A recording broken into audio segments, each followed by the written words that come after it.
You have nothing to lose. You have loads of time, I promise.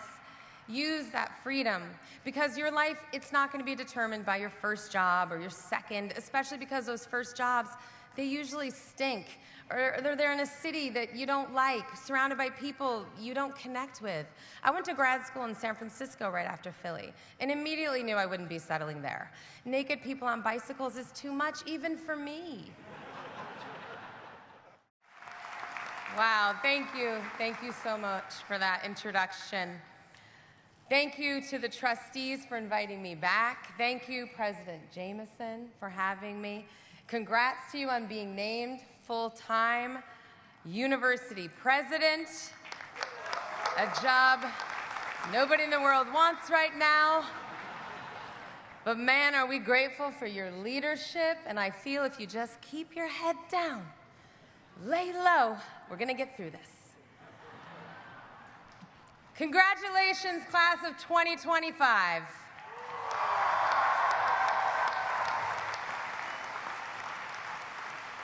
Good morning to the family, friends, parents, grandparents, caregivers, faculty, and my fellow honorees, on stage with me today. You are all incredibly esteemed in your fields, and I did in fact make cocaine bears, so we are all doctors now.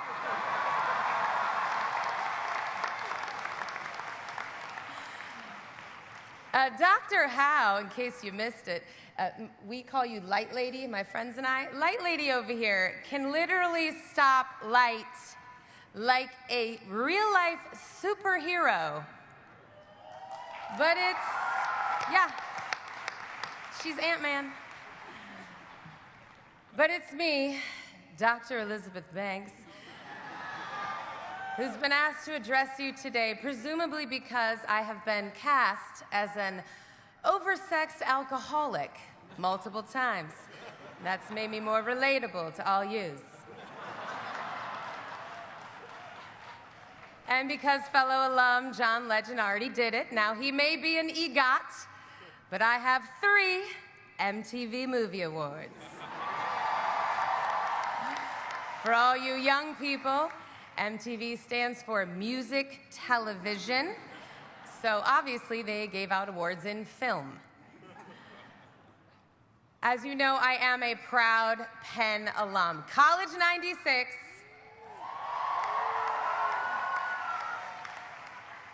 And it is really fun being back here in West Philly and to be standing here in this historic Franklin Field to celebrate your triumphant graduation today.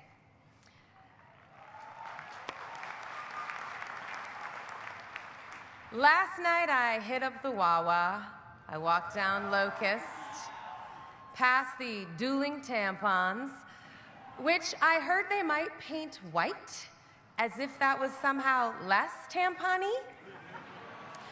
I also took the required photo with Penn's founder, Ben Franklin, went to Houston Hall, where back in my day I had to go to check my email because laptops and phones had not been invented yet. Now I know what you're all thinking, but Elizabeth, you look so young. Like a person who's always had email, but no. I communicated through the actual mail, and if I sent a picture, it looked like actual me. Speaking of people who don't have email, I invited my parents here today.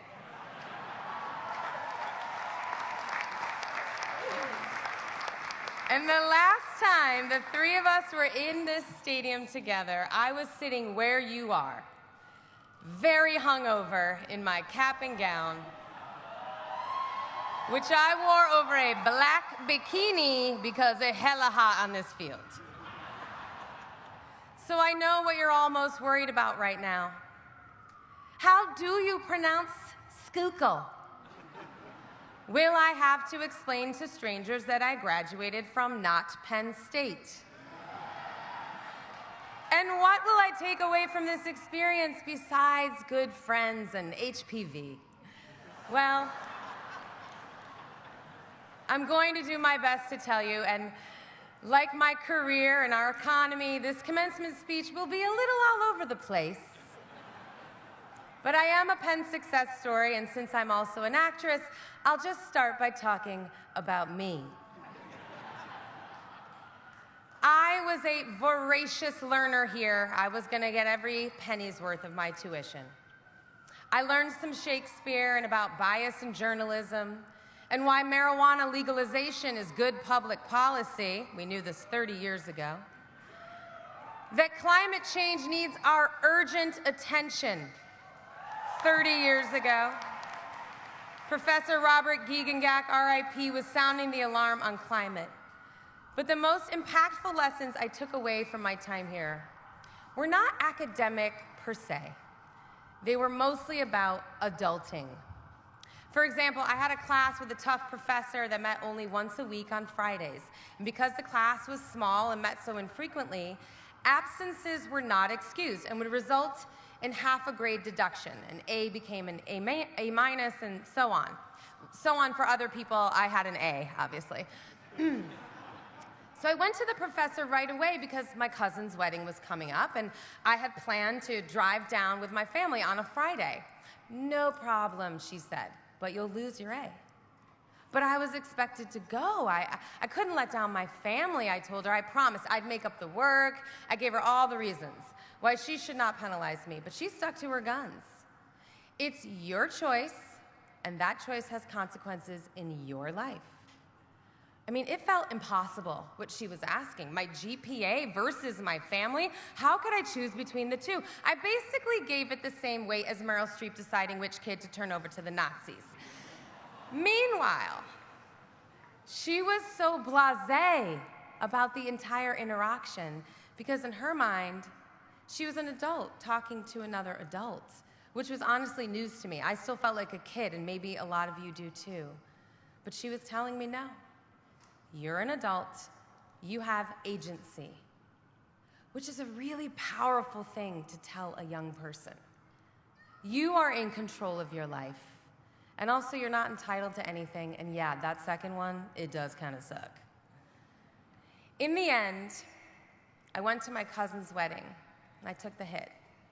I drove to Tennessee with my family, including my grandmother, who sat in the middle seat for 7 hours. I had a wonderful time. My Grammy passed away soon after, and my cousin, just a few years older than me, she's gone now too. I have never regretted that choice. I didn't graduate summa cum laude, and that's never come up, not once.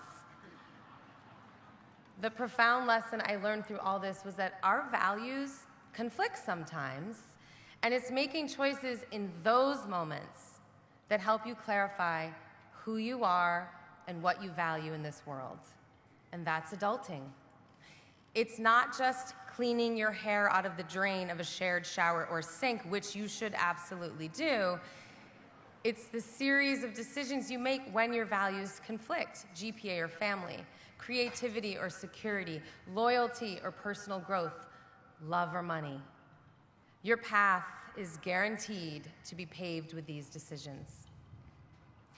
You graduates are entering the world at an incredible time in human history. We are on the exponential curve now, baby. We're going straight up. On the one side, artificial intelligence, the technological advancements that are coming for every industry, breakthroughs in medicine, and gene therapies that will have us living longer and healthier than ever, some of which are being made at this very university.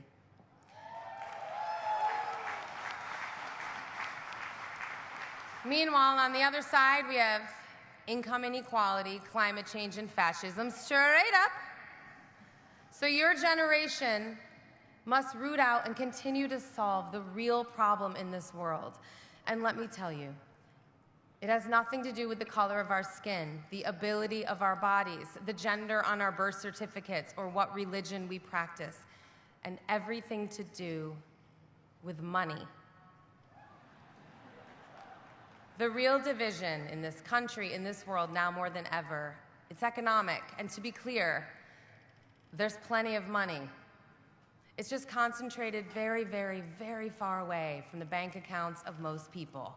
And we can't solve most problems without access to some of that capital. The artist de Kooning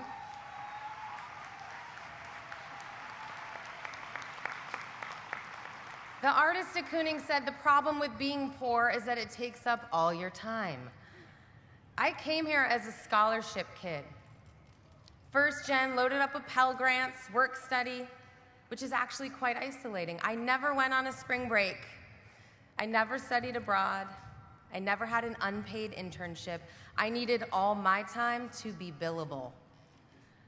I was privileged to look like a rich girl, a city girl, a girl who had ridden in a yellow taxi and should rush tabard, but no. I had, in fact, never ridden in a yellow taxi and should be a tri-delt.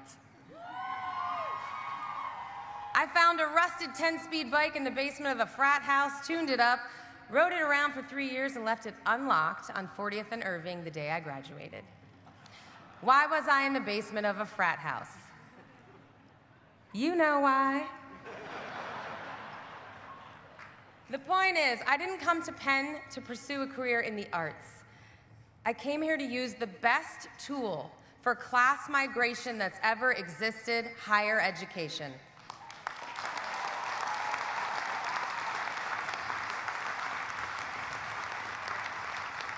And that was it.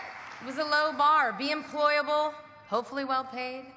When people ask me when I knew I wanted to be an actor, my answer is when I got paid for it.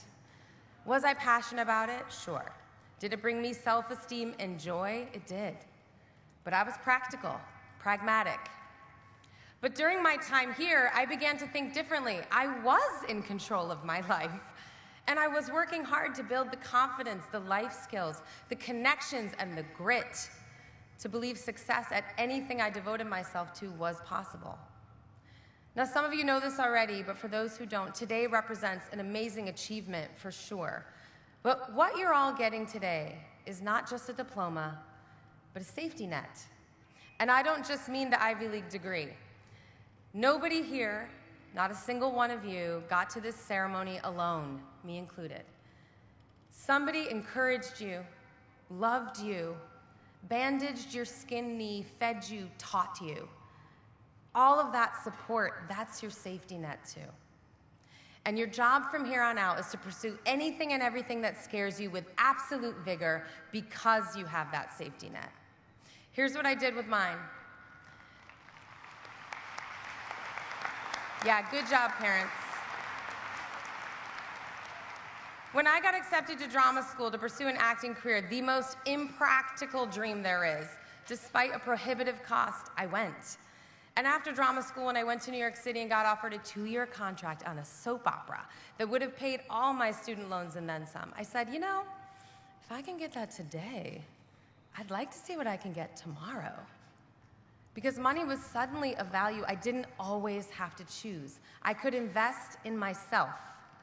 But full disclosure, after turning down all that money, I did call my mom from a payphone and cried hysterically. And for the young people, a payphone is a public phone that's mounted to a wall or a box sometimes that you put coins in to make a call. And also coins are small round metal pieces of money. So many of you are rightfully excited about what's next and worried about what you don't have yet. So let this just be a reminder to appreciate what you've already got. You have nothing to lose. You have loads of time, I promise. Use that freedom because your life, it's not going to be determined by your first job or your second, especially because those first jobs, they usually stink. Or they're in a city that you don't like, surrounded by people you don't connect with. I went to grad school in San Francisco right after Philly and immediately knew I wouldn't be settling there. Naked people on bicycles is too much even for me.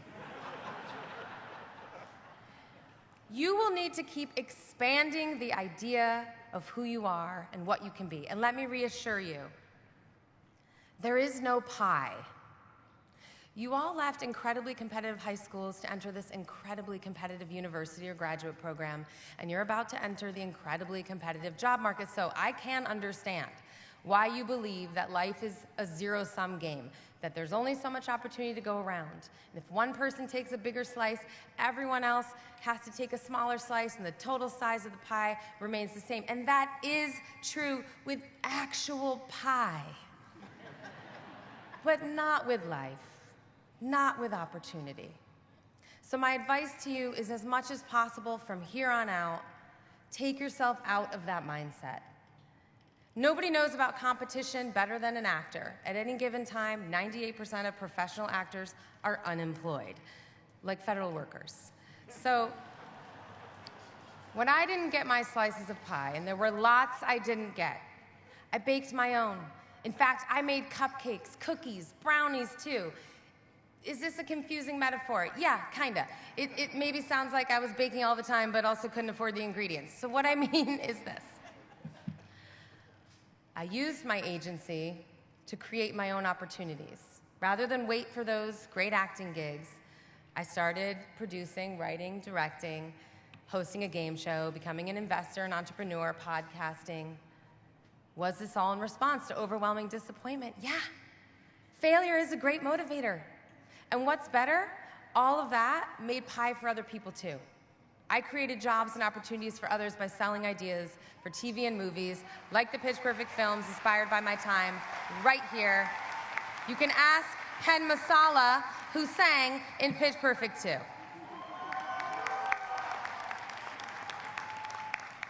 The truth is that if the pie was real, there'd never be any progress. People who didn't get their slice would do what? Accept it? Many do, and their lives stay small. Blame someone else? Ooh, that's petty. And it breeds resentment that only serves, well, no one. You're really only ever competing with yourself, with the limitations you're willing to accept, with the smallness of someone else's idea of what you're capable of. So stop competing and start beating the pie lie.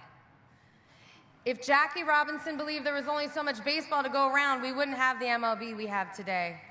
If Billie Jean King and Lily Ledbetter had just accepted it when they were told to be happy with what they got, the notion of equal pay for equal work would not be a phrase recognized by every person in this stadium, which reminds me, there's still a lot of work to do. We need bright, conscientious, positive people with expansive minds to do it, and you are them. And I am so excited to see you fail.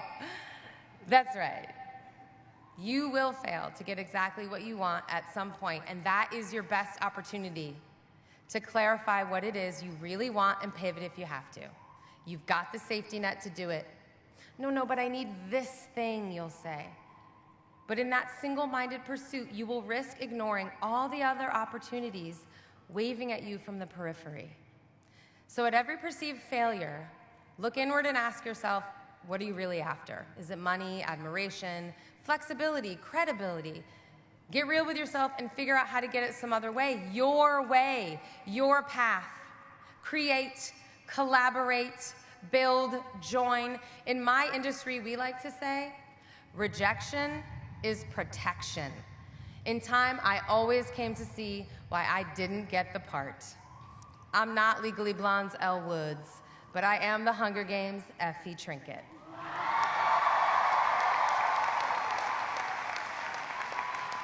And here's the thing about Effie. Effie was protected by a system she propped up, promoted, and collaborated with until she was overcome by empathy for Katniss and Peeta, who were unfairly treated by that same system, and she ended up in a bunker helping the revolutionaries. But that last part wasn't in the books. It's in the films because of what I brought to Effie. An emotional arc, a dash of empathy, a crush on Haymitch, and I wore the hell out of those costumes. In short, I didn't accept anybody else's idea of what I could do with that part, not even the author who created her. Thank you, Suzanne.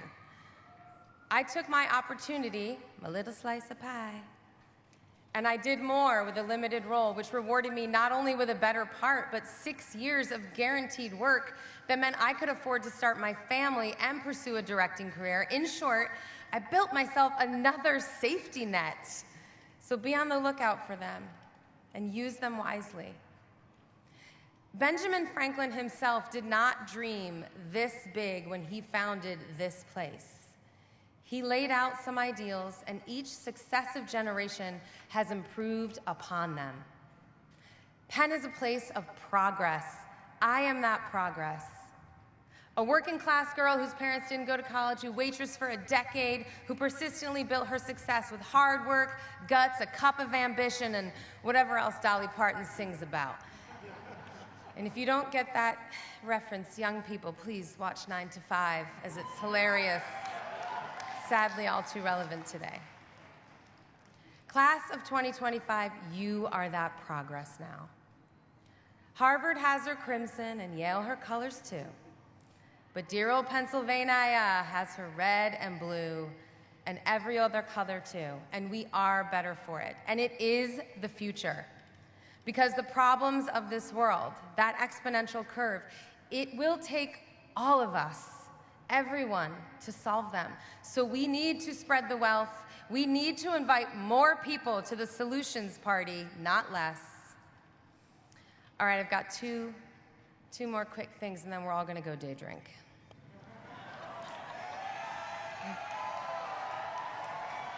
I found the love of my life at this place on 40th and Spruce on a steamy evening in 1992. I've compared every potential partner to him since, and well, he just keeps winning. He is my true safety net. And that's my relationship advice. Find the person who gives you the confidence to do it all scared. Tie those nets together, because co-creating your dream life, parenting kids, that's unfathomable with anybody who isn't going to catch you when you inevitably fall. Everything's great when everything's great. But when everything's shit, you deserve a partner holding you up, not keeping you down.